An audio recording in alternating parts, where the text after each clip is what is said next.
Bakıda həyat yoldaşını boğaraq öldürməkdə təqsirləndirilən Ziyəddin Quliyevin cinayət işinin məhkəmə baxışı keçirilib. Bakı Ağır Cinayətlər Məhkəməsinin hakimi Kamil Əliyevin sədrliyi ilə baş tutan iclas şahid ifadələri ilə işini davam etdirib. Prosesdə çıxış edən təqsirləndirilənin atası Seyfəddin Quliyev oğlu tərəfindən qətlə yetirilən gəlinindən yox, övladından şikayətçi olduğunu deyib. Buna görə də o, hakimdən oğluna ən ağır cəzanı istəyib. Bundan sonra iclas zalında gərgin anlar yaşanıb. Möhtərəm hakim buna ən ağır cəzanı verin. Xahiş edirəm sizə.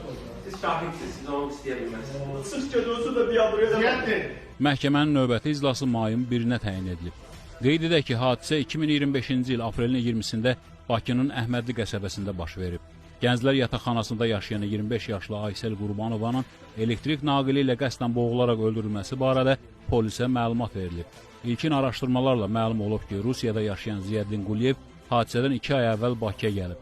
Ailə münaqişəsi zəminində həyat yoldaşı Aysel Qurbanovanı elektrik naqili ilə boğaraq öldürməsinə əsaslanıb.